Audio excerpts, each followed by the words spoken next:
second FOREU4ALL workshop titled Aligning Project Management and Impact, a practical and strategic dialogue for European university alliances. It's great to see such a full room of curious colleagues from all across Europe with a wider variety of organizations and countries represented. Without further ado, I would like to introduce the colleague whom without the terms output, outcome, and impact would still have the same meaning. And who was, or rather is, since we're just starting, a key figure in setting up this workshop. Together with me on stage is one of the jewels of the workshop, Gloria. Gloria is, yeah, sure.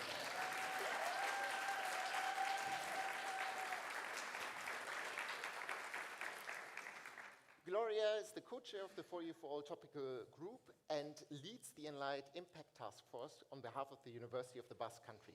She's also international manager at the EOS Foundation and a continued advocate for impact-driven alliances. Thank you, Jonas. Good morning, everyone.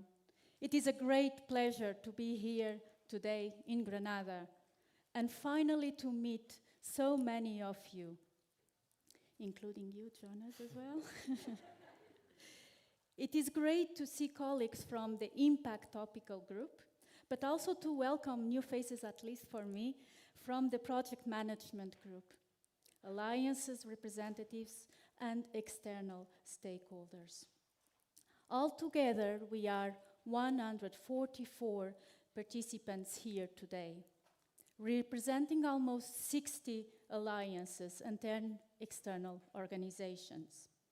All of us working in one way or another towards a stronger and more coherent European education and research areas.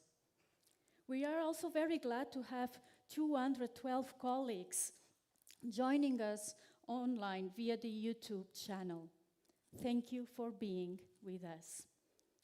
And for those who may not yet know, Jonas, though I suspect most of you already do, Jonas is the other jewel of this workshop, so a big applause to him.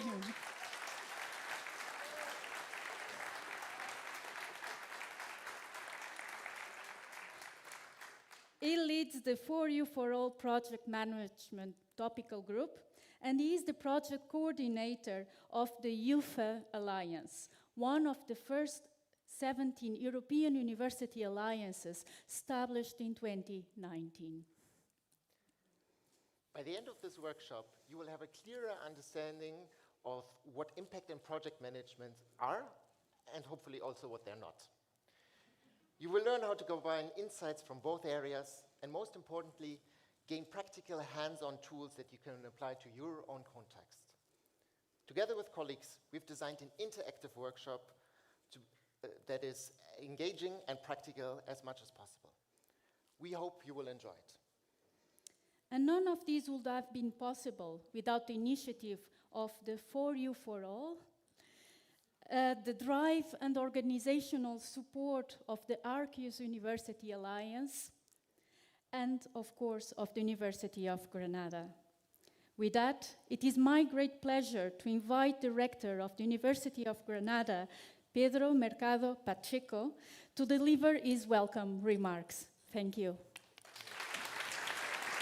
Thank you.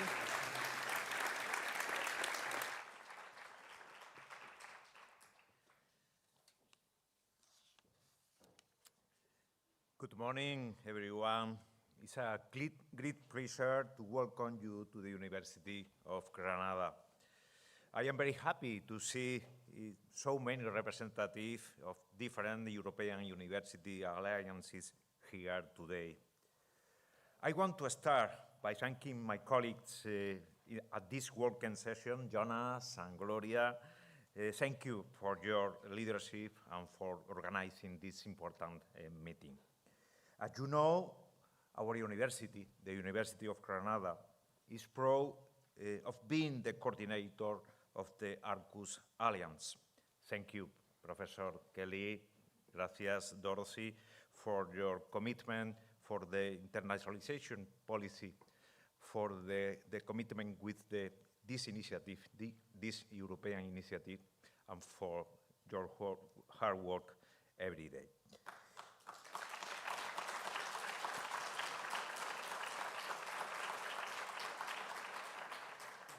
For us, hosting this meeting of the FOREU4ALL initiative is a very important moment. We are here to talk about management and impact. These two things that are essential for our future as university alliances. I am convinced that the European University Alliances are not just projects. They are a powerful tool to transform education and research in Europe. Our work helps to build a stronger European education area. But I strongly think that our mission is even bigger. These alliances are key for the development of our regions and our society. At the University of Granada, we are fully committed to this vision. We believe that by working together with our cities, with our regions, with our local communities, we can create a better future for our students and our citizens. This workshop is a great opportunity for you, for all, give us a platform to share best practices and learn from each other. Collaboration, coordination is the only way to achieve real systemic change. And I want to thank the organizers and the topical group for their hard work, and a very special thank to the Arqus team at the University of Granada, Paloma, and the other members of the team who work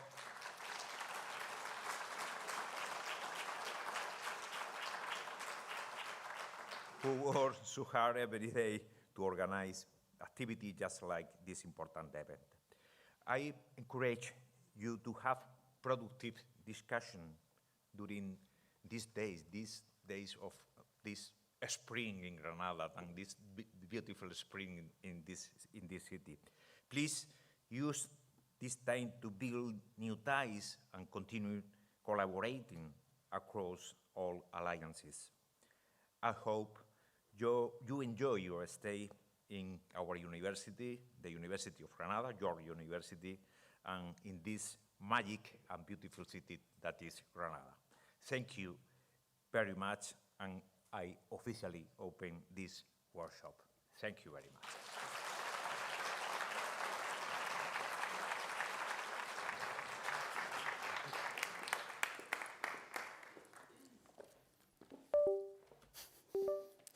The sound always tells you that something is still ongoing. First of all, thank you very much, Rector Pedro Mercado Pacheco, for your generous hospitality here at the Faculty of Architecture at the University of Granada. And thanks for your wonderful speech. You're a tremendous advocate for European University Alliances and European education in general. So a big applause again for the Rector.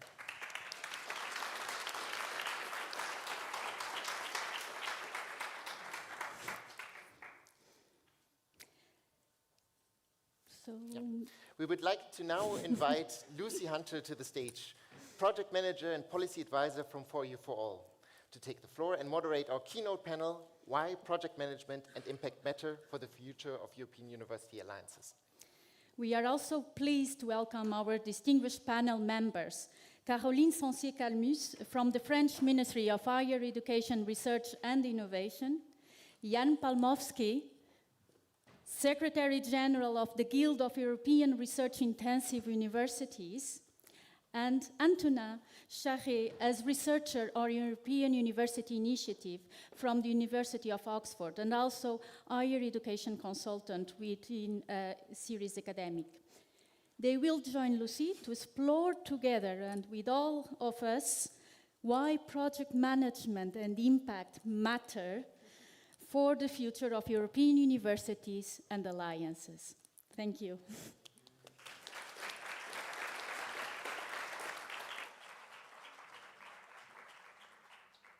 Thank you very much, Jonas and Gloria, and good morning to all of you. Welcome to our keynote panel of the Project Management and Impact Workshop. As it was mentioned, I'm Lucy. I'm the Project Manager and Policy Advisor at FOREU4ALL, and it is my great pleasure, really, to be chairing this introductory session and to answer this big question, of the big why project management and impact matter for the future of European Universities Alliances. I believe that we are at a critical juncture right now. Just 2 days ago, Alliance coordinators and also stakeholders from the higher education sector met in Brussels to discuss the key aspects related to Alliance's future. Our task today is to really bridge those high-level policy discussions that we had there with the practical reality of what it means to be managing 73 European University Alliances and Seals of Excellence. We are here, I hope, to move beyond seeing project management and impact reporting as just a compliance burden and instead really frame them and see them as the interdependent and related strategic drivers for the long-term transformation of our institutions, but also society as a whole. Of course, this is not an easy task, and I'm very happy I'm not alone for it here. I have our beautiful audience, both in person and online, and of course, I'm also joined by our distinguished speakers and literal experts in the field, so it is my great pleasure to welcome them again. Thank you so much, Caroline, Jan, and Antonin, for being here. Maybe some small housekeeping rules before we jump into the discussion. This is meant to be an interactive session, so please feel free to react to each other and to really keep it flowing, so no monologues, no slides. We are also counting on the participation of our audience, so we'll have a Q&A at the end of the session, but also 2 Mentimeter questions to sort of get the temperature in the room during the discussion, so yeah, please be active, be involved. And without further ado, let's maybe start with the first question. To kick things off, I wanted to focus again on the strategic why. So why is this alignment between impact and project management so important? I feel like we tend to define impact through the lens of project deliverables often, but the mission of the European University Alliances is so much wider than that, because it's also fundamentally societal and very transformative for the individual partner universities that are participating in this initiative. So how can we shift, this mindset so that project management and impact are seen as a strategic steering tool rather than just a mechanism for project lifecycle compliance reporting? I want to start with Jan with a specific question. So for you, from the perspective of research-intensive universities, how can we move beyond the pilot without pathways risk towards seeing project management not as a survival exercise, but ensuring that its structures support the long-term societal contributions that outlive any single grant agreement? Thank you for the question. And first of all, I hope you've all noted what Lucy said. You are the beautiful audience. We're just a distinguished panel. So, but it's true. So I think what the question and the topic of today's and tomorrow's discussions, it really goes at the heart of what this needs to be. Just as a reminder, as you all know from your home campuses, in our national environments, in our institutional environments, there is a real tension between the cuts that we're all being asked to make. There are some really hard choices to be made at institutional level. And at the same time, the importance of what we do for society, for economy, for Europe, for our own regions, has never been greater. And so in that climate, if we want to make an argument for university alliances, we really have to emphasize that this is not just about collaboration. And so often I hear that, this is so great because we can do another joint degree. This is important, this is difficult, but this has to be about transformative change, about doing something that we couldn't do otherwise. And that means, I think that this is a fundamental question about mainstreaming. How can we make sure that we can incorporate things much more into our institutional everyday? We are here at one of the homes of the Arqus Alliance. I think they have just published a new strategy, which I think is such an inspirational document, genuinely. But to achieve this strategy with the resources that you've been given in Arqus and anywhere else is only possible if you genuinely get all the institutions behind it with their priorities and in the everyday. And that means overcoming structures of governance, of management that have really been set up for very different contexts and very different purposes. And I think that's the challenge, but I also think that's the opportunity. So let me just offer two things that could do then in practice. First of all, I think that this is really very much about the, and this is very much also a project management issue, it's about fostering a capacity to choose. We are very consensus-oriented in higher education generally, but also then in the alliances. But priorities have to be made. When I look at what alliances generally put on their websites as their big achievements, actually they're not that different from each other. You know, everybody's got their bibs, everybody's got their joint degrees, da, da, da. What is it that is really going to be distinctive, and what are the choices? Where can you really make the transformative difference? And the second thing I just wanted to throw in here was how really can we move from a consensus-based governance model, consensus-based way of doing it, to a trust-based style of governance where we actually trust in each other's systems, but also in each other's leadership. Yeah. Beautiful. Thank you very much. I wanted to move to Caroline right now. You have advocated for the so-called reflective monitoring over control for control's sake.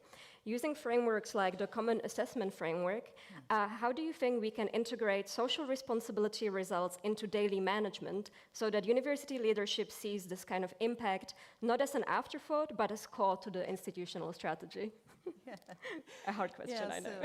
Many thanks for this very big and crucial question, and many thanks for this wonderful organization. So I try to be concise and precise, and I will draw on the 6 French institutions I know best, having carried out their quantitative evaluation with them. The 2 points strike me as particularly important and directly linked to the success of the European universities, given the lessons learned from the cooperation between multiple institutions and cultures are, firstly, people have got to know one another, and as a result, have been able to work together, which has helped to reduce the tendency to operate in silos. And secondly, leadership. Leadership has also benefited greatly from this cooperation, providing an opportunity to think out of the box and without competition and a solidarity, an unparalleled solidarity. This effect of this cooperation means that people are now better able to work together than before, even across political, academic, and administrative levels. And why it is important? It is important because evaluation and self-evaluation is of crucial interest for the politic level and is a collective activity and overall must be shared. Otherwise, it is not accepted and it's, in this case, useless. Since we are talking about management and social responsibility, I personally wonder whether the time has not come to use a self-evaluation method that could kill 2 birds, or perhaps more than 2, with one stone. One that could meet the institution evaluation needs, including those relating to external evaluation by our National Quality Agency, of course, as well as the European Commission's requirements, but which, above all, would enable the institutions to monitor its entire strategy in an integrated manner, including, of course, European universities, and thus bring people together and create meaning beyond Excel spreadsheets. Yeah. So a self-assessment method could be used in this context, and I mean the CAF, the Common Assessment Framework, could be a really good tool to do that. And because thanks to the success of the European universities and all the lessons learned from it, it seems possible to use this method. This method is based on the fundamentals of total quality. So it sounds, of course, a bit daunting, but like that. But it is a tailor-made tool available to every institution based on 9 criteria, including leadership, resources, strategy and planning, and also social responsibility outcomes. In fact, the CAF, which is a European and free method, could be used as a framework for analyzing and managing the overall impacts of European universities, as well as by individual institutions wishing to monitor their results and manage their impacts. So self-assessment in this context will not be seen as an additional burden. Also, it requires work, of course, but as a tool serving the strategy, since self-assessment is above all a means of analyzing the action implemented as part of the institution's strategy. So the key is to have an integrated monitoring system for the strategy of both an institution and the European University. And I believe that the common assessment framework enables us to combine the two into one. So keep the finger crossed. Thank you so much, Caroline. Last but not least, Antonin, I wanted to ask you, so you're a researcher, which is great to have because, of course, we are often also speaking about the administrative side, so it's nice to have the practitioners as well. Based on your research into university cooperation and the communities of practice, what do you believe is the fundamental link between how we manage these complex internal networks and the actual emergence of this shared European identity, which is also part of the mission of the alliances, that reaches beyond university walls and this kind of ivory tower into the wider higher education sector, but also society as a whole? Yeah, I'm glad you're bringing it back to the question of European identity, because we tend to forget that fostering European identity is not just one of the missions of the alliances, but it's actually its very core reason for existing in the first place. It's the starting point of the European University Alliances. We're celebrating the 10 years of Brexit this year. And celebrating. Well, you know, sad anniversary. But 10 years after Brexit, I mean, the European University Initiative was born straight after Brexit. And after the Brexit referendum, the European Union was losing one of its biggest financial contributors to the Erasmus Plus budget, one of its core member states that participated in shaping higher education debates, one of the core members founding Bologna, and also some of the most prestigious universities in the European Union. Now, the EU did have the choice to kind of accept a form of disintegration of a European dimension of higher education, or actually pushing for more integration, which is exactly what it did. By announcing in 2017 the European Education Area and its higher education dimension, the European Universities Initiative, there was a strong sense of actually reintegrating Europe through higher education and through strengthening European identity. It's not for any reason that the first time we hear about European universities in Commission's communications is in a communication called Strengthening European Identity through Education. And I bring this back because there's one key aspect that we tend to lose sight of when we're speaking of alliances. They're policy instruments. They're policy instruments to really achieve a particular and a specific policy goal. And by understanding alliances as policy instruments, that also gives us another appreciation of impact. It's not just about delivering European identity through short-term actions or deliverables. The alliances themselves perform European identity. Their very existence is European identity. And I know there's a lot of detractors that said maybe we grew too fast. Maybe asking the alliances to increase members was a mistake. However, by creating what you mentioned, these complex networks, that also brought with it strength. The complexity of these networks really embodies a strong performance of European identity. However, that means kind of understanding a wider definition of impact, which is more long-term, which is more systemic, which moves beyond deliverables, and which really understands that impact is about the communities of practice that we create and the interactions that we foster. And I'll bounce back to two key aspects that Jan mentioned and Caroline mentioned.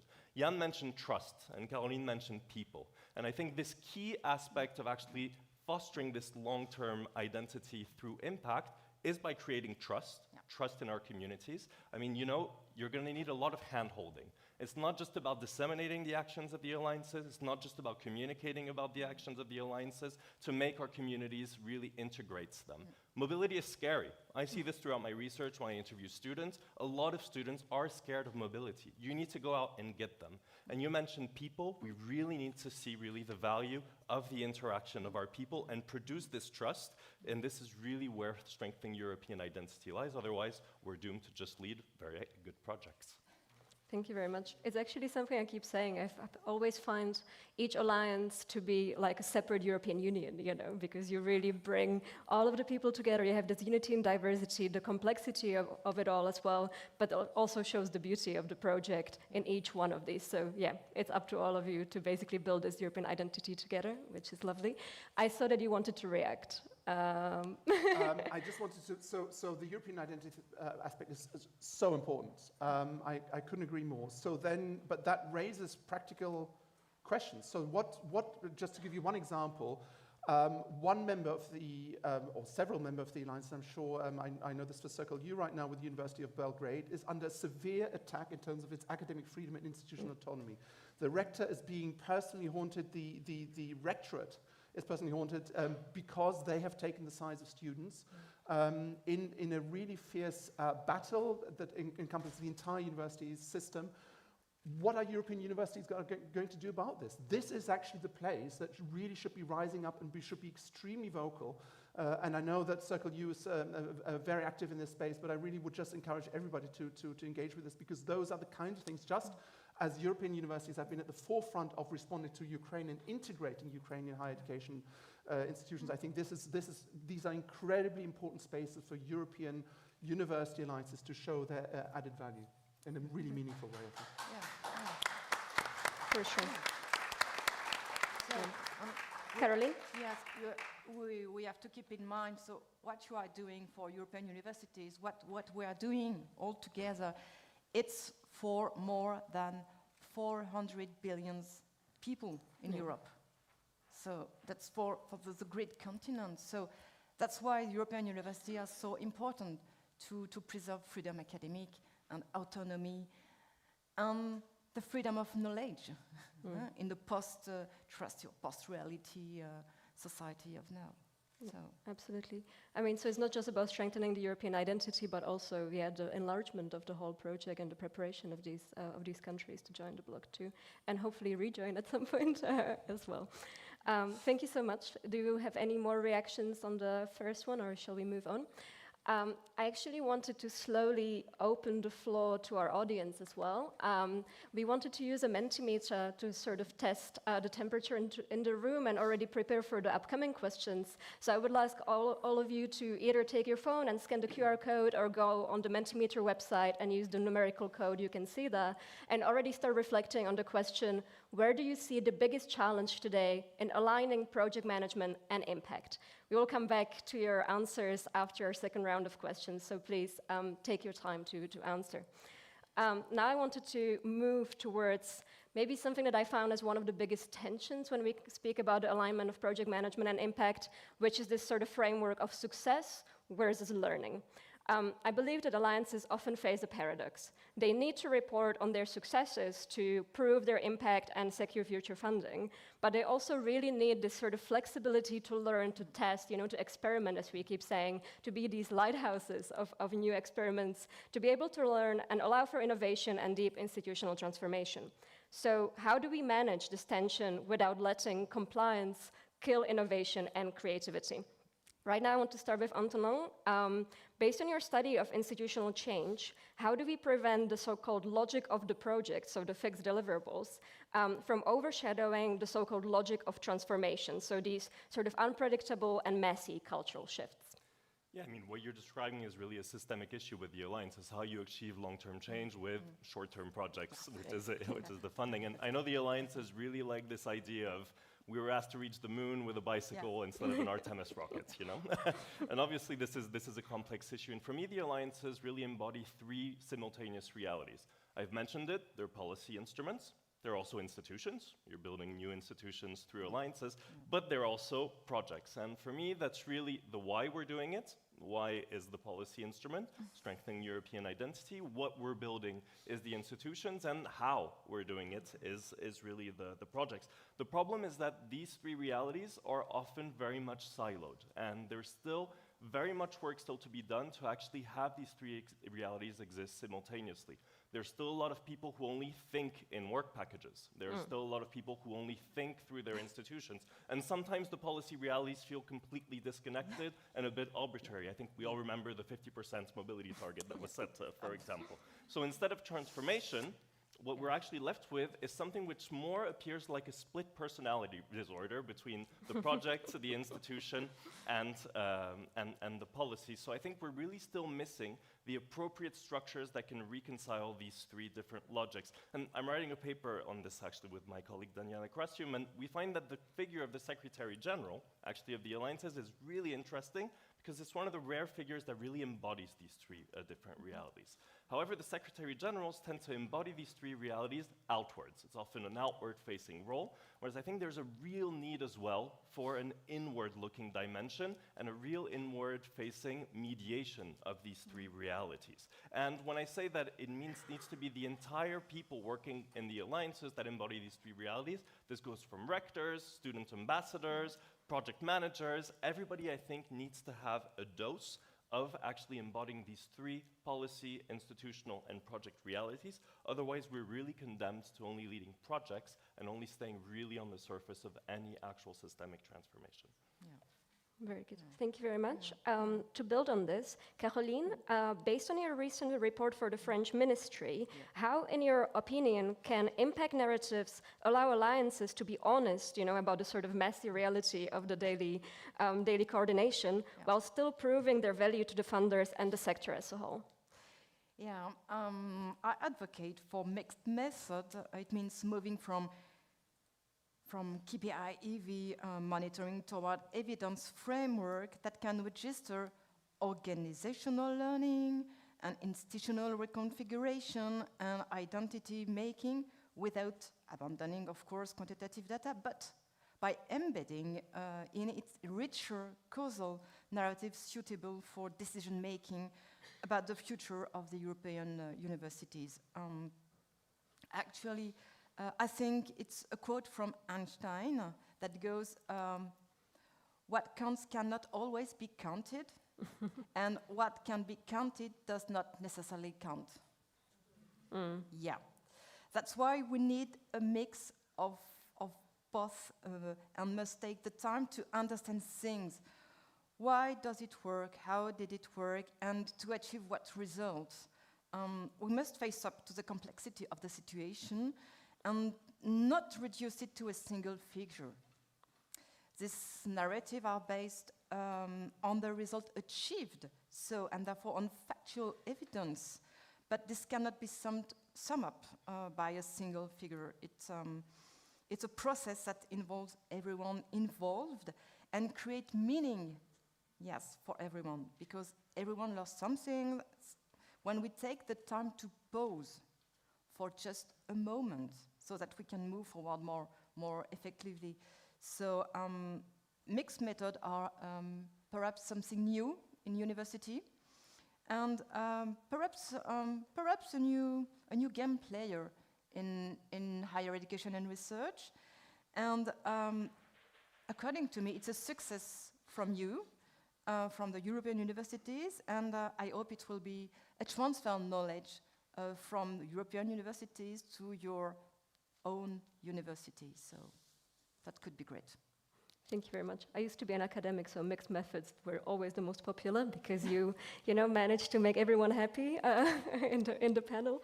Okay, Jan, just to finish off this round, following the meeting we've just had in Brussels, do you believe that there is now a political opening for this trust-based monitoring, which you already mentioned, that prioritizes long-term learning and transformation over these sort of short-term targets?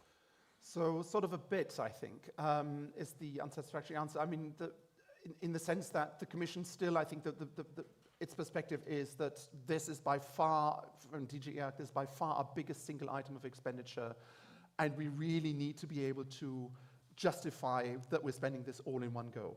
And so we're always going to be faced with that kind of challenge for the Commission. But I do think the Commission is very interested in thinking about different ways of doing things, but I think that we really need to be very careful what we're asking for. So I heard in the room, and I don't know, Lucy, about you, but I thought there was a real consensus that alliances were saying, well, is it really fair that big alliances get the same amount of money as small alliances? Shouldn't we have some way of adjusting for that? But to my mind, that question is about be careful what you're asking for, because to my mind, that would undermine a little bit what Antonin was talking about, which is the European spirit, the fact that you are all in the same boat. Once you start competing for resource, that creates a very different kind of dynamic. The same with project management. So I think there was, I felt there was a sort of consensus emerging that you said, well, give us a baseline funding for management, and then give us top-up funding for the kinds of things that we want to do. That's not so different from project funding-based funding right now. And I think in the end, even if you stop the kind of project mentality, you will not be able to get rid of this, because if you only have long-term goals, you still need to think really hard about deliverables and about how you know that you're succeeding and how you can change halfway through if you need to change. So to my mind, these questions that Antonin introduced are still very, very much at the forefront, and they need to come together. And I'm basing all my comments here very much also on the work that I've done with Joe and Gori here, and I think it really means think about trust-based monitoring when it comes to leadership. So how does leadership come together and actually make hard decisions? How do we reach better middle management in universities? And by that, I really mean the heads of units, heads of departments, heads of administrative units. But also, how do we make sure that we create different kinds of administrative structures within the alliances? I was once, by one interview, we said, well, we're all about change, but actually in our alliance governance, we are incredibly traditional and slow. How do we change that? So I think there are some real questions that won't go away with what happened on the 14th of, just a few days before, on the 14th of April. That's true. Although I feel like there was actually a shift, at least in some of the rooms, breakout rooms, when we were discussing, first, you are really, because you're feeling like there is a structure that's imposed on you and you're trying to see how to exist within that. But then, actually, at least our group was like, okay, let's just scrap what is coming to us and start from scratch, and see how we could completely rebuild the system. What would be the dream, structure that we could do if we could choose on our own? And of course, that starts as a compromise afterwards. But this was, I think, quite a nice, seeing this mindset shift was quite nice. Yes, I know, but ultimately, sorry, Antonin. No. Sorry. No, I didn't see you. It was a reaction to what you were saying. No, I think you're really right about also the emergence of a new profession linked to the alliances, and you wrote about this in your reports, which I thought was really spot on. And I think there's sometimes a tendency of detractors of alliances to say that the only impact that the alliances have had is creating new professions in higher education, and creating new jobs in higher education. But I think we need to take this very seriously. There is a new profession emerging with the alliances, and with a new profession, that means there also needs to be appropriate training, appropriate onboarding, and there needs to be all of this to take place for it to actually be really integrated in the alliances structures and into our institutions. So I think this is something which really needs to be addressed, and probably by the Commission as well. Yeah. It's not just about funding alliances, but also investing in the people that work in it. And I think this hasn't been done sufficiently for now. Yeah, and perhaps don't forget to how to say that? Don't forget the ministries level. So we can also act as a friend for you. So I know that's so my position is not really easy. But all I can do to support the French established universities, I do all my best. And we are working in a network with several other ministries, and we are all aligned. We have to work together as a network between ministries to help our university to go in the future more secure. Yeah. You wanted to react? you open this kind of worms, and this is not a personal comment, but I've got to say on national ministries, I mean, really, it cannot, if it takes in any national system 5 years for a new degree to be approved, when you're asking alliances and the universities themselves to be really agile and responsive, that is simply unacceptable. And in a way, the alliances should really be used by the ministries as a prompt for change, not as a challenge to be defeated. How can it be that the council is taking 5 years to agree on to think about whether it might want to have a European degree? I'm sorry, it cannot respond to the Commission's initiative, which is a direct response to what it's been told by the alliances to create a European degree. It cannot say, but how can the Commission possibly do this? And this is just one of a string of examples. I mean, if there's one thing surely that needs to change, it's the responsiveness at the national level to what's going on here in this room and beyond. Yes. Sorry. Yes, you're right. I try to convince all my partners in other ministries. We need lobbyists like you. Okay, thank you so much. We'll speak actually about the changes on the policy level later on. Maybe now let's have a look at the results. I'm not sure if this is updated. Okay, now, here we go. Just had to go on. Yeah, it needs to be threatened. So where do you see the biggest challenge in aligning project management and impact? So as you were saying, we have the split personality disorder. I think this will be the main takeaway of today, of having short-term funding but long-term transformation goals. Then of course the administrative burdens and the strategic value. So of course if you just have shorter-term deliverables, it's very difficult to have this kind of strategic vision for the longer term. Measuring impact versus creating impact, of course, as we said, often what we measure isn't actually the thing, that is the most important in terms of the transformational change. Institutional silos, also 19 of you thought this is one of the biggest issues, and policy versus operational realities, of course. I mean, the world is changing so quickly, so often it is very difficult to be quick in answering, and we saw again now with sometimes, the alliance is still something to the Commission, then the Commission tries to tell it to the member states, and we are in this constant loop of trying to influence each other. So very, very good responses. Thank you very much. There will be one more question later on. But now I wanted to move to the last part of this sort of structured discussion and really look at the sort of right now question. So in the sessions that will be happening later today, but also tomorrow, we'll be looking at very concrete challenges that we are facing when we try to align project management and impact, and also try to build a roadmap and next steps for the future. To set the ground for this, I wanted to ask each one of you, what is the one thing alliances could change internally right now to better align project management and impact? You can also think for the future, but let's start with right now. Caroline, maybe you want to go ahead. Okay. So for now,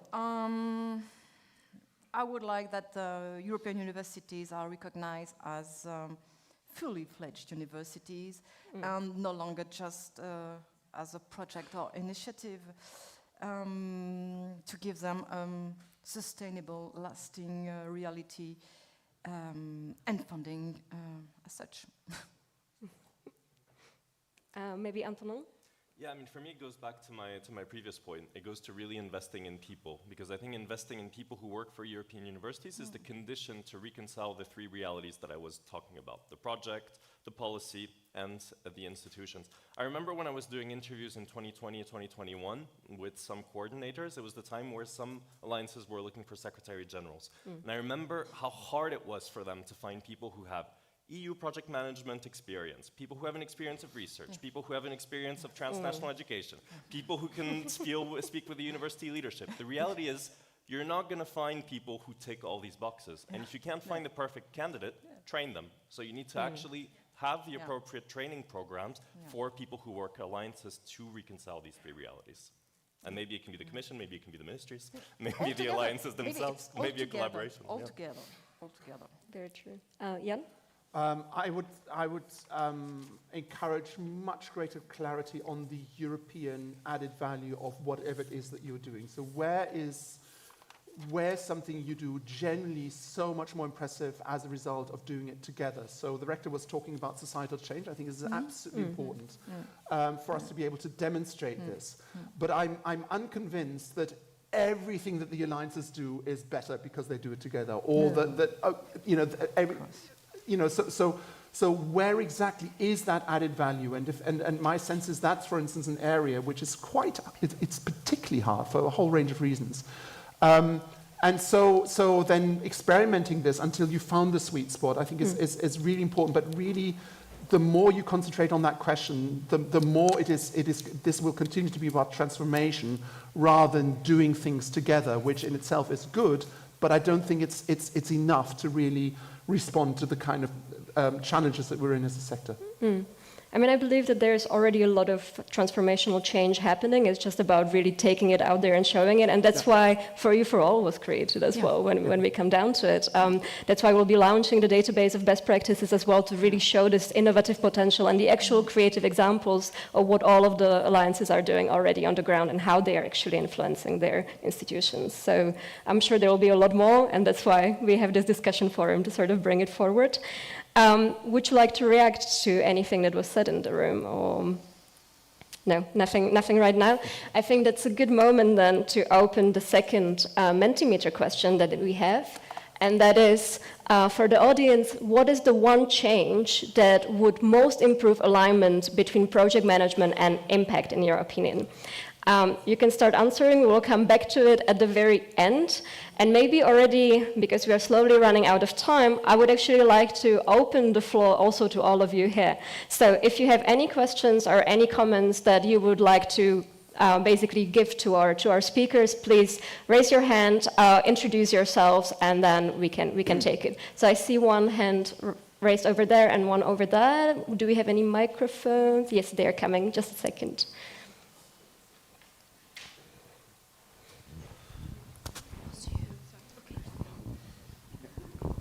Hi, is it working? Yes. Yeah, this is Medich from Enhance Alliance. I have a question about this European identity aspect, because I think it's really important when it comes to impact. Especially when my question is about the alliances are strengthening the European identity narrative that we have here.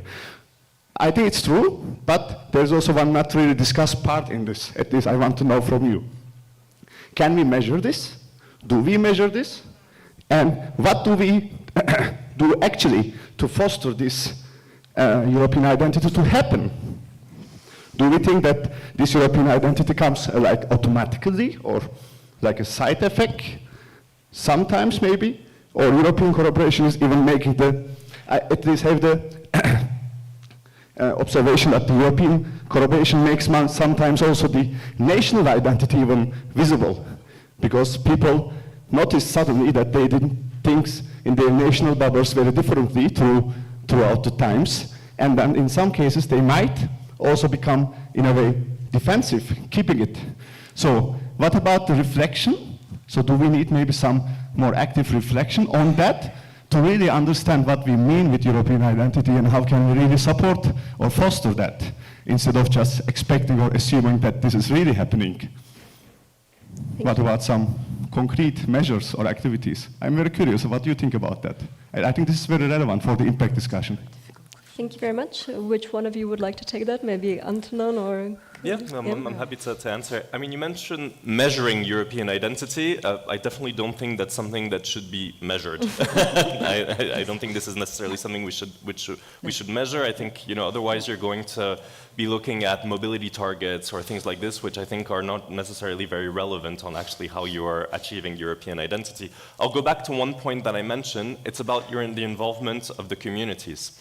And involving communities goes by building trust. It's not just about getting X amount of students in mobility programs or X amount of students in alliance activities. I think it's really about how you go find your students, how you create this trust, how you communicate to them. And I think this is not something that can be measured. This is something which is day-to-day work, which is on the ground. And I think probably not just the alliances, the institutions that are taking part, every different level, and this is why I really insisted on these 3 different realities being really simultaneous in anyone working for the alliances, because this is the way that you're going to actually be able to reach your communities. So I think there's still a lot of work to be done on this, but that's what I would suggest. But moving away from measurements. That's for sure. That's what I would suggest. But Yeah. I'm also a qualitative researcher, so that's. We had another reaction from Jan. I still think, though, this is such an important question. And I think this is what you mentioned, I think, is so precious, this idea that every single alliance is like a European Union in practice, in miniature. And basically, what has been created, I think probably one of the most, if not the most important thing that's been created in the last 10 years, is the fact that we now know each other in ways that we simply didn't before, in a level that's completely different. I mean, there's this qualitative change here. And so if we have, and we all face these same challenges as sectors, as universities, and now we can face them together. And how we articulate that better, in a way that convinces policymakers that 1.1 billion investment is worth doing, is a really important one. And I'm not quite sure what the answer is, but there's something along the lines of your database. I don't know if you have this rubric, and it's about the serendipity of all this. So how do you demonstrate the added value through things you never expected that could be over a corner here somewhere in the university, of somebody who went to an event, got an idea, implemented it in a completely different area that's not necessarily a joint space, but that could be incredibly important for that university. And I know these cases exist, but it's really difficult to come up with these examples, but thinking about an active way of capturing this in a qualitative way, I think is not just the serendipity, but including that, is going to be incredibly important, I think. Thank you very much. Do you want to react as a policymaker? Just quite quickly, just have a look at the motto of Europe, United in Diversity. You cannot, so it's a question of mindset. And with the cooperation, we can know each other, and we have a tool or a common goal to achieve something together. Yes. So it gives an impulse to work together. So I'm a French citizen. I'm not a German or Spanish, and I never be. But our differences could be, made use of. Yes, to act and to feel concretely European citizen. Thank you very much. There was one more question up there, yes? Hi, I'm Agata Manino, a Cross Alliance coordinator. I'm proud to say that I am both a practitioner but also a researcher, Antonin knows. I've just finished a PhD. So I am really involved in this conversation that I've been listening this morning, and I don't have questions, but maybe a couple of comments. One is related to what you, Antonin, said about that alliances create new jobs. I am quite, I agree with that, but I wouldn't define them as new jobs only. These are new professional persons, and I mean here what we call a third space professional, because they are really, people are really asked, people who work in alliances at all levels, but especially at institutional level in coordinating alliances, or at alliance level in coordinating them, they have to really combine a lot of knowledge, skills, competencies, as you said, but not only. And of course, part of these all set of skills are there, and some are, I agree with you, to be trained. But I think that they are even not recognized as such. So this is another step.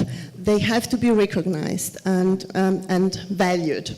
And another comment is about, of course, here I've heard so many interesting concepts: trust building, meaning building, shared meaning building at institutional level and at alliance level. So I felt directly involved in what you again said, Antonin, about Secretary Generals maybe being more committed to look outwards, the alliance, like the relations to the commissions and all the other stakeholders, but I'm not completely in line with this, because in my own role, and I have talked to many other colleagues in a similar role, so Secretary Generals or coordinators, how we want to call them, we are very committed as well to make things happen at institutional levels in our alliances. And this means, for example, in my case, it is a young alliance, so we are the baby ones. So in our second year now. The biggest challenges are especially at institutional level, not in delivering milestones and deliverables, but more in creating that community. And it's not only me, because as I said, I shared this with other colleagues, and I'm very committed in building this community in my alliance, in my institutions of the alliances, by making them understand what it means to be an alliance, not a network, not a project, and making this by sharing meanings together, building them together, and based on trust. So this is just what I wanted to add to that conversation. Thank you very much. Do we have any reactions to this? Or we can take, I think, one more question if it's concise. I think it was Graham who was first. If there is any mic around. Just thank you to Agata for sharing your insights. I mean, your research is incredibly valuable on professionals working for alliances, so thank you for sharing this as well. Thank you. All right, last question, if it works. Yes. No, it doesn't work. Do we have another mic? Do we have another mic? No, it doesn't work either. Maybe if you shout. It's open. Nothing, no. Yeah, I think you might need to shout.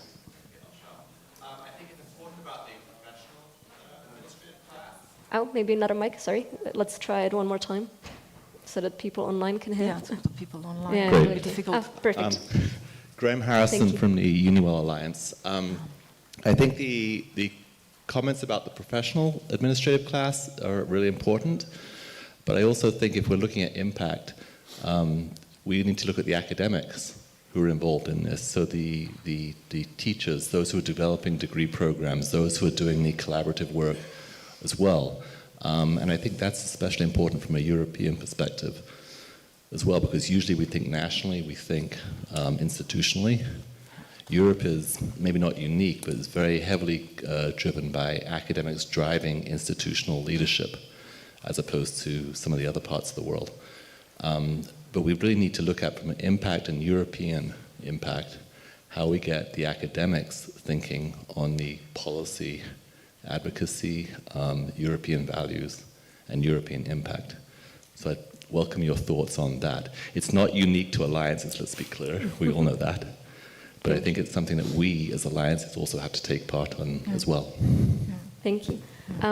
Which one of you want to take it, or a very quick reaction from all, starting with Jan? On the academics, completely agreed. Yeah. And I think that if I think about the idea of trust-based, I think to my mind it's really about how do we cut across red tape that institutions themselves put up. It's not just about the Commission or the Member States.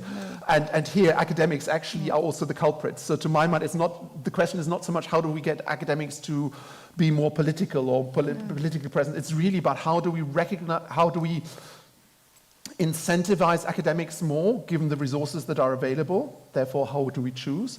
And therefore, how do we make things more systemic? So it seems to me a lot of the energy, especially in the early years of the alliances, has come from academics being given the mandate to do things outside the box, for which otherwise they might not have been given the license from their faculty or their departments. So then how do you reintegrate this precisely because they didn't have the license from their departments or faculties? And I think this is really what transformative change is about, and institutions have to find a way.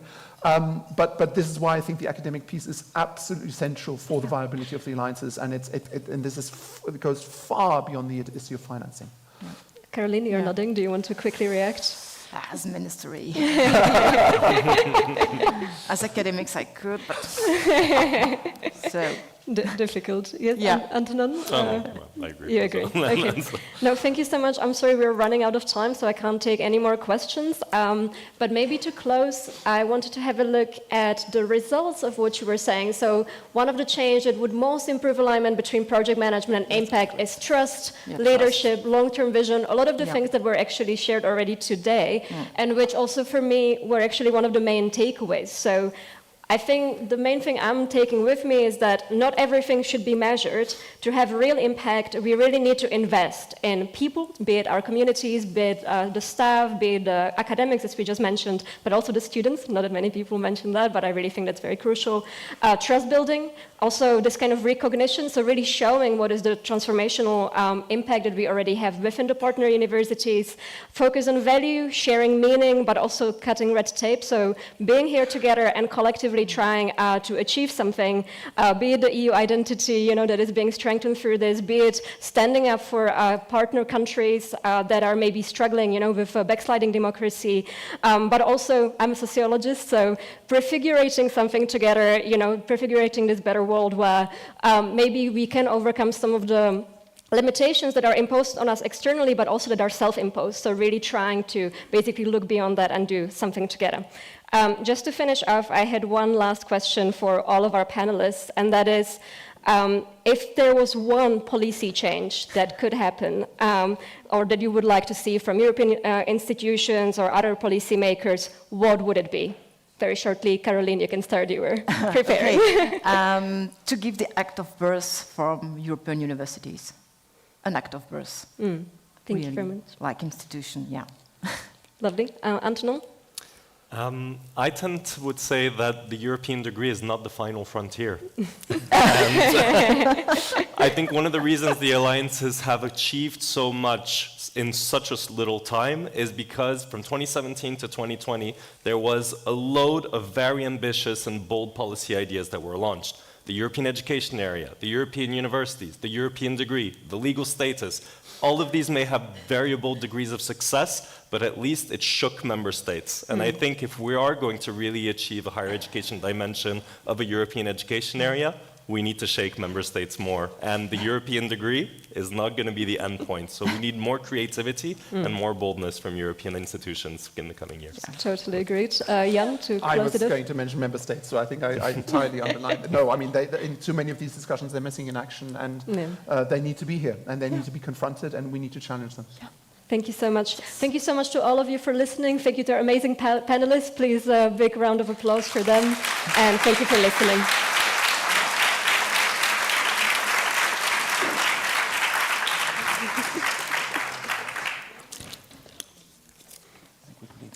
We go. Yeah.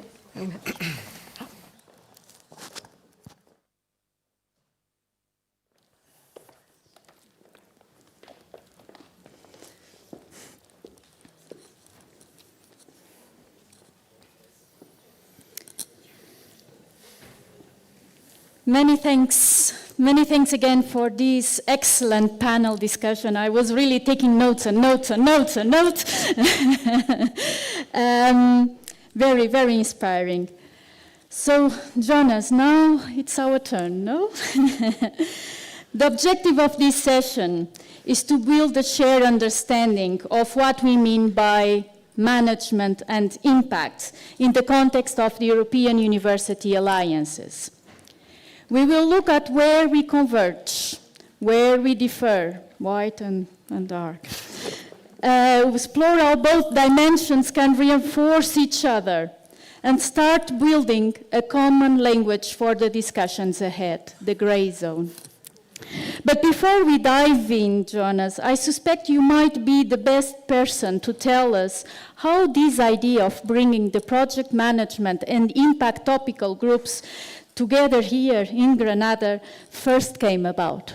Well, thank you very much. I think that idea came out of our midterm reports.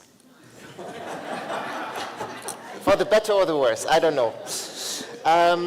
We've repeatedly encountered the question, yeah, but what's your impact? What impact did the activity or your project have?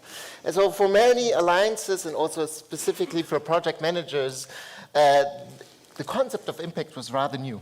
We did not know what exactly it was meant, and that's why I think we started to go to our colleagues and look at them and say, could you please explain the concept? And while we are familiar with terms like performance indicators and quality assurance, working explicitly with impact has been less common for alliances so far. And through this external emphasis on impact, thank you for the Commission also for putting that on there, but also our universities, we saw an opportunity to deepen that understanding. We therefore decided to engage with colleagues from the impact topical group. That was me sending Gloria an email saying, would you like to collaborate? So that we can truly identify what impact means and how it can be applied in practice, but also how to expand possibilities for closer collaboration. By building this connection, our goal is to support the integration of impact thinking into everyday project practices, ensuring that it becomes a natural and consistent part of how projects are designed, implemented, and evaluated. Well, that's just my side of the coin. What about you? What did you think when I sent you that email, Gloria? Well, beyond the incentive of coming to the beautiful city of Granada, a city very close to my heart, we saw it as a great opportunity to collaborate with other FOREU4ALL topical groups.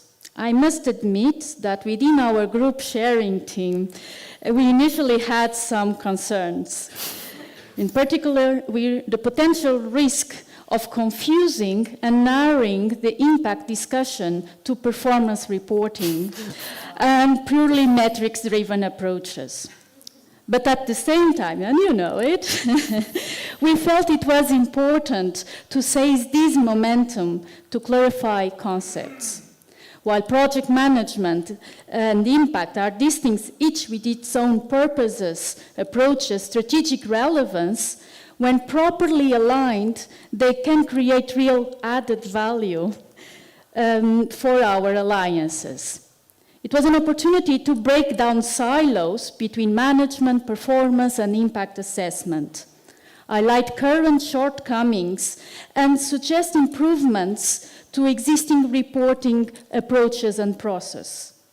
Explore, as you say, how impact can be meaningfully embedded into management processes. And that's why we are here today. But before we go further, let's take a quick pulse of the room. Could you please go back to your Mentimeter and answer the following question? It's the same quote. How familiar are you with the topic of aligning project management and impact?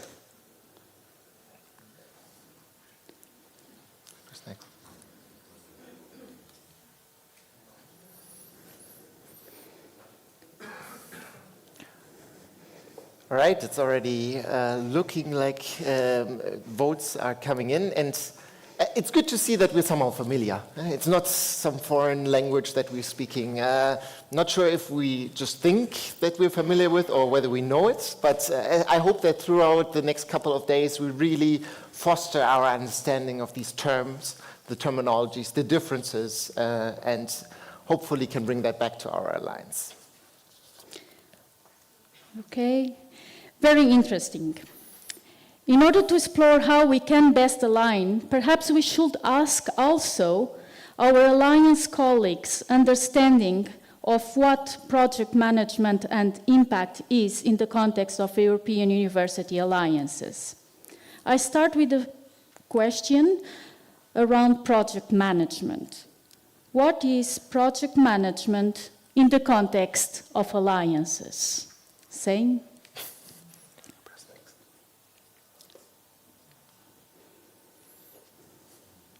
Well, good that my position is called project coordinator, I guess, right? Yeah, also there, I really see how my role is also included in these terms.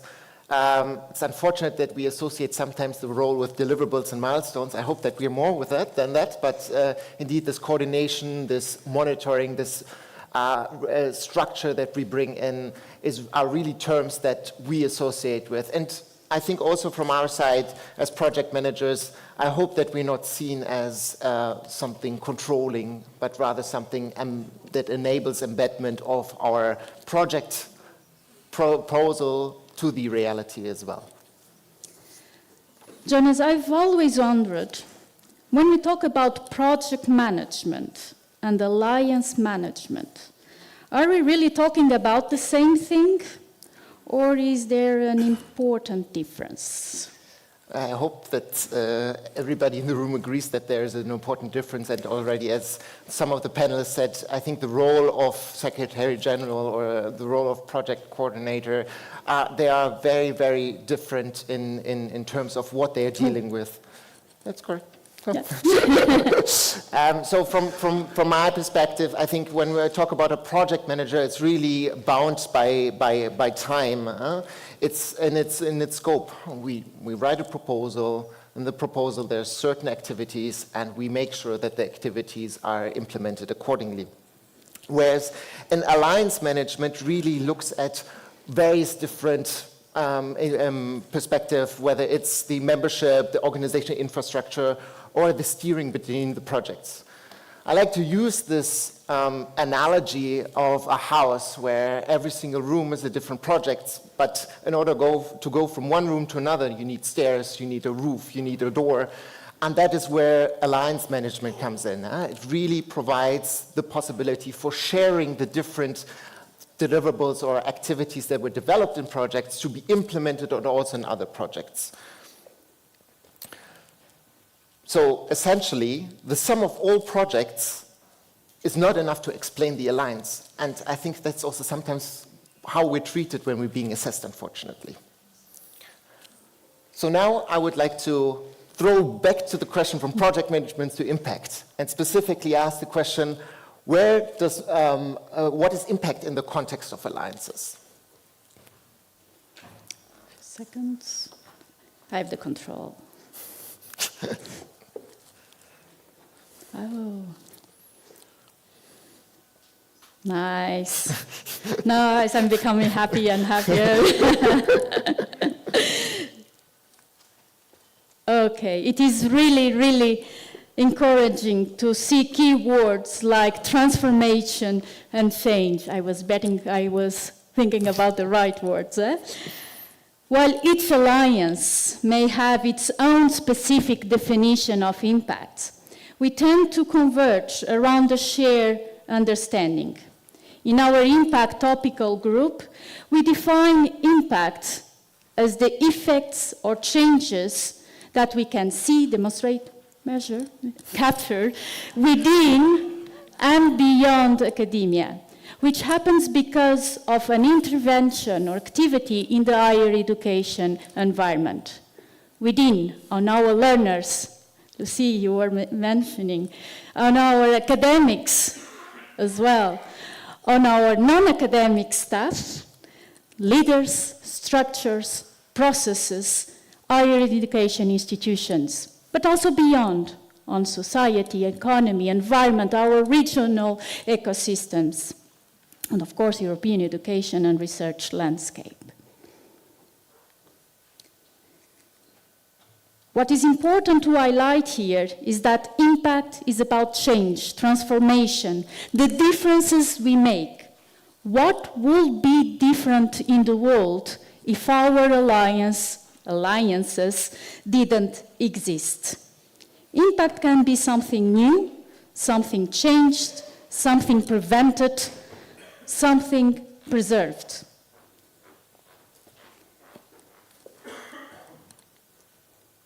Oh, it's you.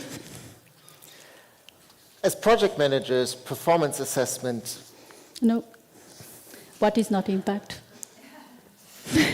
I go on. No, all good. So impact is about change, and transformation, and all the terms we currently saw on the board. But to really understand impact, it's always nice to hear from you, Gloria, what's actually impact is not, because as project managers, we sometimes tend to call something impact that's not impact. Good point, Jonas. Sometimes we understand best a concept when we define what that concept is not. And here I would like to highlight this. Impact is not performance. It is not about the activities you carry out and how do you deliver them. Impact is not quality assurance. It's not about ensuring that those activities you do meet the expected quality standards. It's not outreach, communication, dissemination. It's not about how you share, you communicate your activities, results, or even impact. It is not societal engagement. It's not about the activities, about connecting with or engaging with societal stakeholders. It's not knowledge transfer, transferring the knowledge you produce. All of these are, of course, they are closely linked, and they are all essential to impact, but it is not impact in themselves. They are about the processes, whereas impact, as you said, is about the effects, the changes that result, whether intended or unintended. Impact is the change, not the process. And when we carry impact assessments, we aim to identify and evaluate those changes and the extent of those changes across different stakeholders over time, whether short, medium, long term. Our objective in impact assessment is to show that we have made that difference, or at least we have contributed to that difference. Jonas, perhaps you could explain us now what is your focus with performance assessment? It's not impact. Huh? Yeah, I think when we talk about performance assessment, we really look at the core also of parts of what we do as project managers. We particularly use terms like, for example, KPIs. And this helps us to evaluate whether a project has delivered on its stated objectives. They often translate broad strategic goals outlined in some sort of proposal into more tangible, measurable benchmarks. They allow us to monitor progress and determine in concrete terms whether specific targets have been achieved. However, in practice, KPIs can be quite rigid and do not take into consideration the context of implementation. I'm not sure if anybody has encountered a work package lead saying, "Who wrote 300 students in the proposal? Are you insane?" Okay, good. So it's only my experience.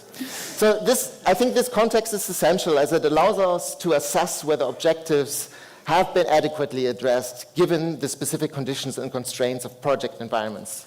Just imagine a couple of years ago we had COVID, and I'm not sure if you were a sightseer, but I think in project proposals we didn't account for that. And strictly speaking, performance assessments are mostly done in isolation rather than in the overarching environment. We can see that over the proposal stage where KPIs, as mentioned, are ambitious, and we also try in the proposal stage to receive funding. And that's why we try to be very, very good with regards to measuring the KPIs or providing high numbers. Once established, these indicators remain, however, largely fixed. And this rigidity limits the ability to adapt to unforeseen challenges. And this binary nature of KPIs, either you achieved it or not, can oversimplify, actually, performance evaluation of alliances and fail to capture partial achievements. For this reason, many projects complement these quantitative KPIs with qualitative project performance assessments. And that's also not impact. We'll come to that later. These may include like survey results, analytical reports, testimonies, feedback, or other forms of insights that provide a more nuanced understanding of the KPIs and the project results. They provide additional context to results of the activities, allowing alliances and external evaluators to assess the story behind the data. We see whether or not we use different mechanisms of evaluation of projects. The evaluation is always in the context of successful implementation of activities. In recent years, there has been, as already mentioned, an increasing emphasis on demonstrating impact in the context of projects of the European University Alliances. However, we would like to highlight some incompatibilities with the logic thinking and the impact thinking. But as stated before, performance assessment focuses on whether project activities and outputs have been delivered as planned within the defined scope and time frame. What's your perspective on this, Gloria? Well, before reacting to this, and mentioned previously, in impact assessment, our main focus and our main question is about what meaningful changes are we bringing about. Our focus is to demonstrate that we make a difference for our stakeholders, our learners, our academics, non-academic staff who are gaining new skills, new competencies, increasingly collaborating across borders and developing a sense of belonging to Europe. That we are contributing to institutional transformation with new strengthened governance and cooperation mechanisms, common education and research strategies, and key principles such as sustainability, inclusion, and diversity embedded across our universities. That cooperation in research and innovation is being reinforced. That education and training are becoming more oriented towards addressing societal challenges. That collaboration with society is deepening, leading to innovative solutions that are actually taken up by our external stakeholders. And I could keep on, depending on the specific outcomes and desired impacts of each of the 72 specific alliances. And our main impact assessment tools are case studies, narrative assessments, and impact stories. I come back to that later. What is important to stress here is this: impact happens over time, along a pathway shaped by our actions, and there is no single linear pathway to impact. Transformation may happen in different ways, at different points in time, and through the efforts of many different people. The transformation power of alliances varies in function of the context it happens, the actors involved, on the approach taken, and the stage of development of each alliance. At this point, I also would like to highlight a key tension point. What counts as impact? Who defines what impact is? Is it driven by formal policy agendas and funders, or by the stakeholders who are genuinely affected, our learners, our academics, our staff, our institutions? The challenge is that applications for project funding and policy frameworks often push us towards magically impressive impact. Big, shiny endpoints, to borrow Julie Bailey's words. But this can divert us from what is truly meaningful. It risks turning impact into a competitive exercise rather than a reflective one. And with that come further risks, overlooking smaller yet significant changes, and overlooking unintended or even negative impact. And in doing so, we miss a critical opportunity to reflect, to learn, and to be wiser in the future. And we agree, as we already mentioned, this increasing pressure to demonstrate impact actually triggers a response that Alliance often look at donors for guidance. Much like asking a professor as a student the first lesson, what's actually important for the exam? We'll do that to the commission. And we ask to the commission or to national governments, okay, what is actually important for the reporting? And this pressure is actually not in isolation. We need to advocate for alliances, and that is mostly also done, as Jan already said, in times of budget changes, whether it's the MFF via the European Commission, national government budget cuts, or regional government budget cuts. And this is also not only the case to donors, but also to our own universities. They are also facing struggles regarding budgets. And that actually causes us to sometimes go away from this very innovative idea of what European University Alliances are and more focus on performance. How many students does the alliance bring towards us or not? And that limits our possibility to showcase our innovative impact. And this structural tension within this project logic of alliances is, by definition, very difficult. Projects are temporary initiatives, bound by specific timeframes. They shape not only implementation, but also what can be realistically be monitored, evaluated within the available budgets. At the same time, project proposals are expected already at the proposal stage to anticipate and later demonstrate short, medium, and long-term impact. However, capturing such impact requires longitude observation. So if the project only takes 2 years, but we're supposed to measure a long-term impact, where is it funded from? It's not funded from the project because it requires longer time. As a result, I think, at least, there's a mismatch between expectations and capacity within projects and impact.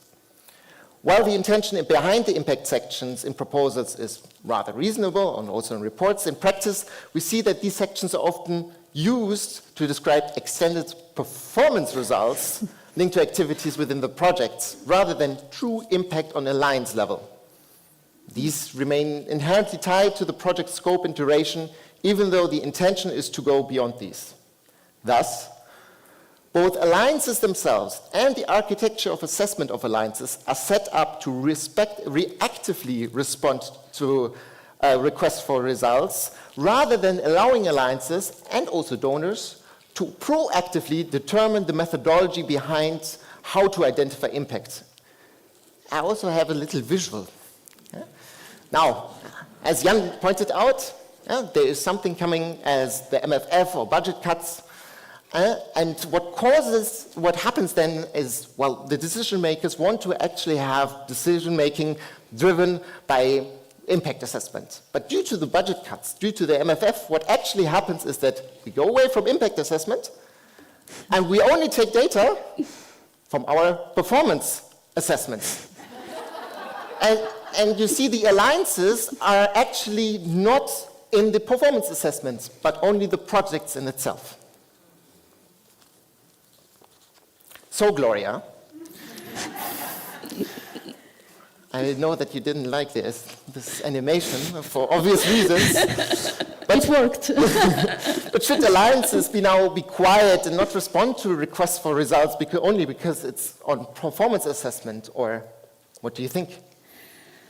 Of course, we should be accountable. We should be transparent and responsible, both to our funders and to society.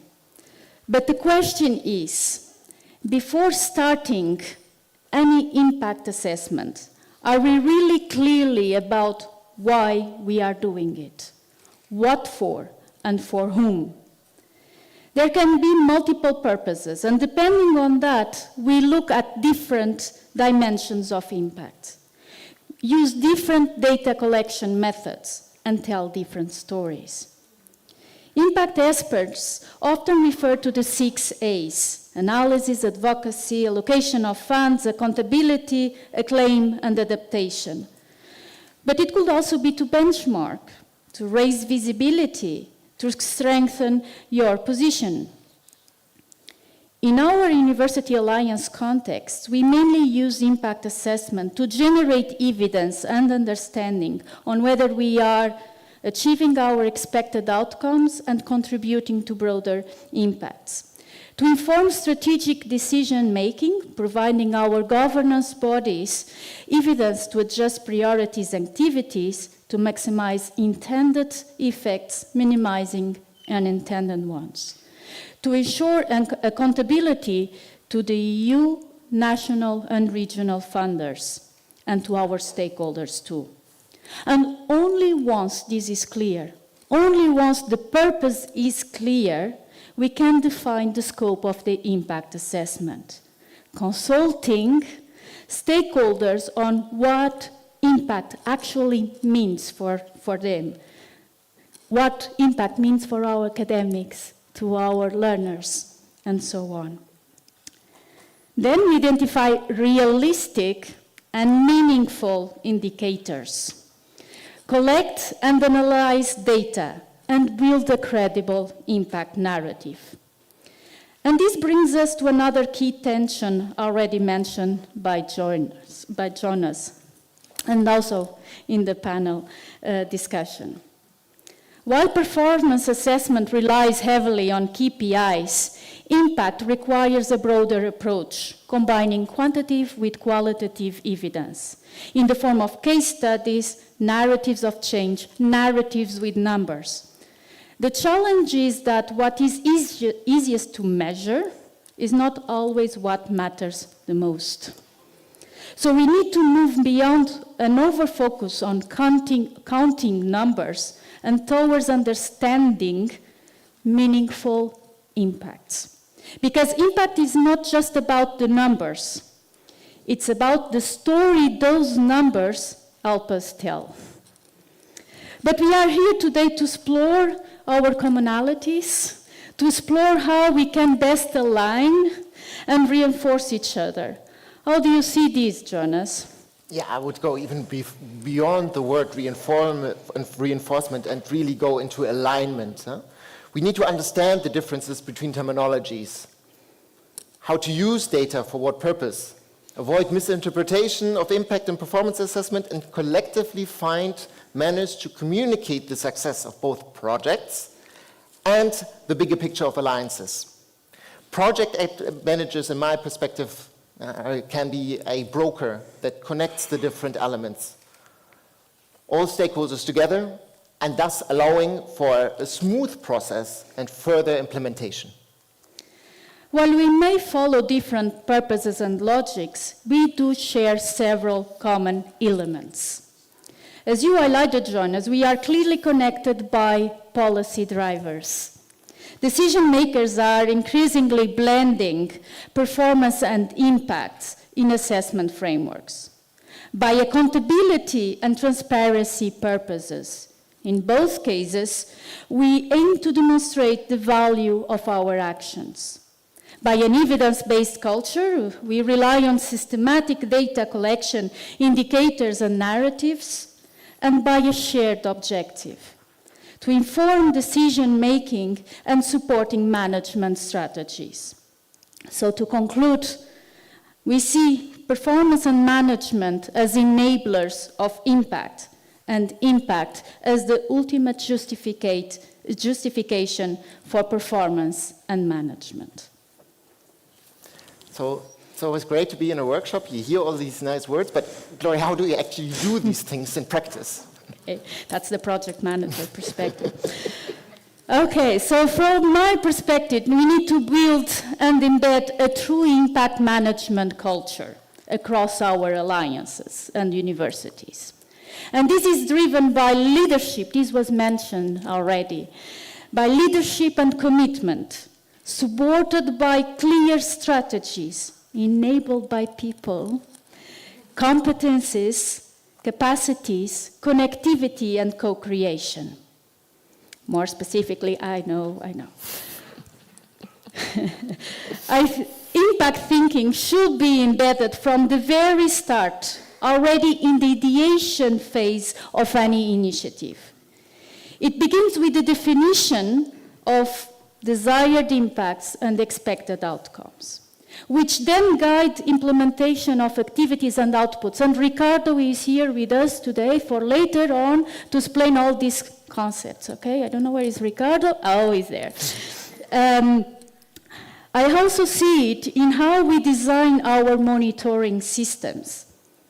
As mentioned, too often we focus on KPIs, confusing them with impact indicators, or even leaving impact evidence to something to be addressed later. Mañana. We'll talk about it mañana. Only when we consider it from the outset and align project monitoring with quality assurance as well and impact assessment, we can really capitalize on their strengths without duplicating or even triplicating efforts.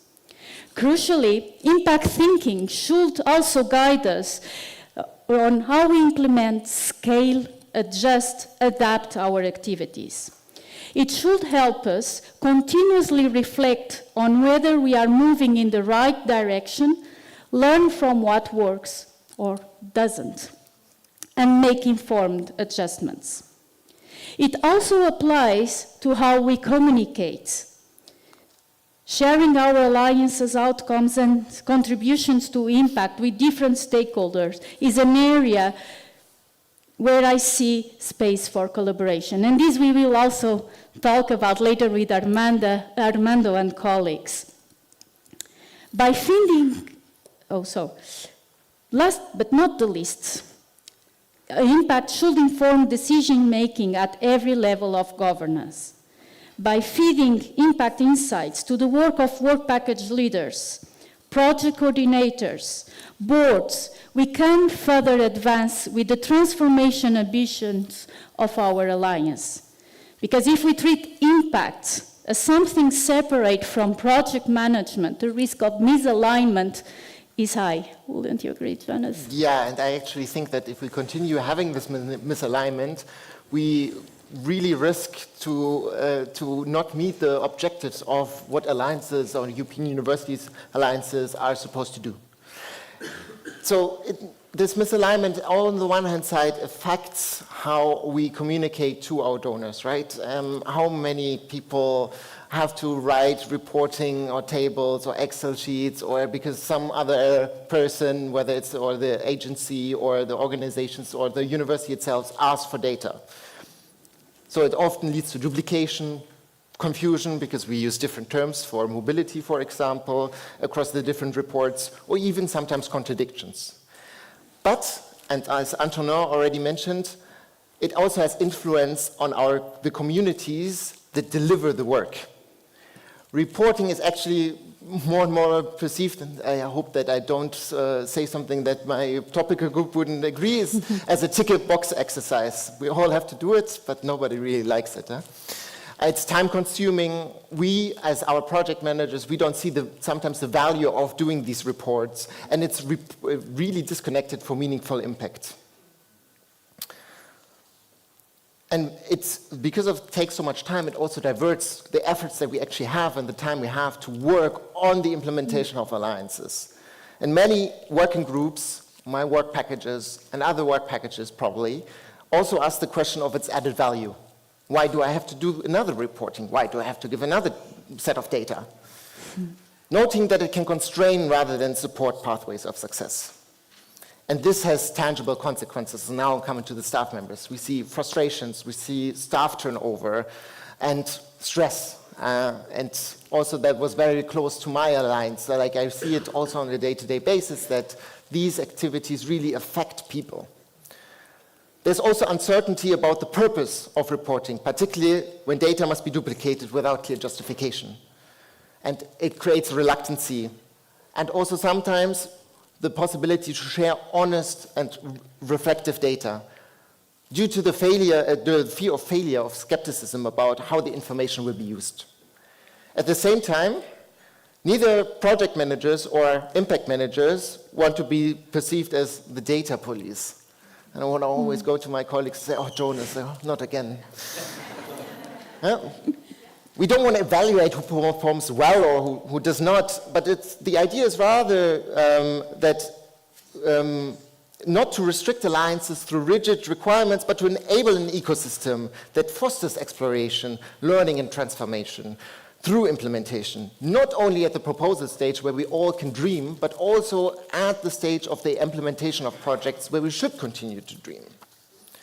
Thus, I hope that the following 3 principles can help guide the alignment of project management and impact. First, alignment between projects and alliances. How many times am I talking about this duality between project and alliances and how we have to complement these across all stages? as well as their organizational setup. Remember the house. Second, the clarity of purpose. Reporting and assessment should have a clearly communicated purpose. If I hear one more time I have to fill out a survey and I have no idea what it's about, I'm not going to fill that out. Before requesting data, it should be clear how it will be used, what value it brings, both internally, whether at the university level, or externally. And three, patience of transformations. University alliances are not supposed to immediately bring long-term impact. It takes time. Short-term matrices and snapshot evaluations risk missing the deeper and long-term character of alliances, and also what they've achieved and what they will achieve in the future. Great. We are going towards the end. Relax, we have your coffee break soon. And that is precisely why we are here today, to address all these challenges. Together with our community of project managers, impact experts, and so many of you colleagues from European University Alliances, we are here to explore these challenges of aligning project management and impacts. We also aim to strengthen literacy around those topics, ensuring a shared understanding across participants. At the same time, we want to collaboratively develop solutions to address the identified challenges with the goal of creating a practical toolbox that can be used by all alliances. Finally, it is equally important to define concrete next steps for continued collaboration. This will take in the form of a roadmap. So after these 2 days in Granada, we live with a collective and actionable roadmap identifying concrete actions to be taken at the level of FOREU4ALL topical groups. Jonas, could you just very briefly explain us how we will do this and how the discussions over the next 2 days will be structured? Yes, certainly. As already mentioned, we try to imagine this workshop to be as hands-on and interactive as possible. So the first day is really about understanding challenges, and right after this meeting, you will go into breakout rooms in order to tackle the question of what are the challenges that we face. And also afterwards, we hopefully will have a lovely lunch here. You will have the possibility to share your thoughts on a wall of failures that is right on the right-hand side, showcasing what your experiences within your alliance was. Afterwards, we will have a literacy session that Gloria already referred to, and then we finalize the day. To the second day, we're moving towards solutions, because we can all complain, but actually doing the things and finding solutions is more difficult. We'll start with a restitution, then have a toolbox breakout where we identify solutions, and we have a roadmap breakout where we follow the way forward throughout the next couple of years, hopefully.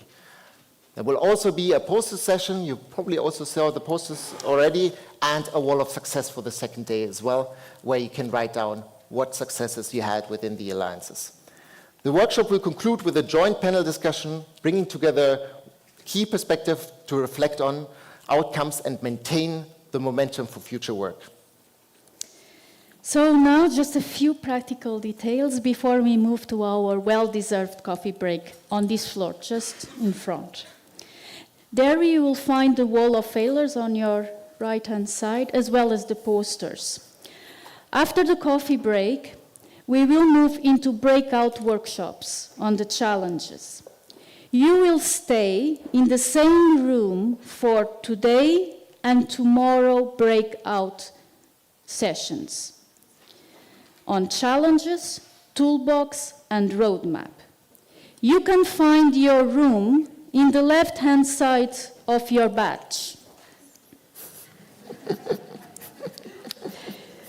So, room 04, room 05, they are on the ground floor, 04 with the green color and yellow.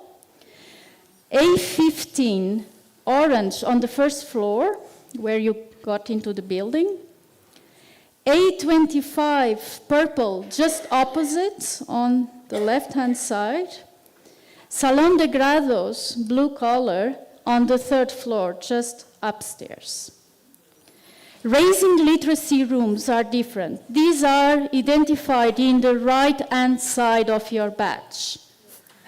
In any case, don't worry, if you have any difficulties in finding your rooms, please feel free to ask our lovely Granada colleagues. They are wearing, I don't know how long the color anymore because they are always changing, so light blue, dark, I don't know, but Arqus colleagues, they will be very happy to help you.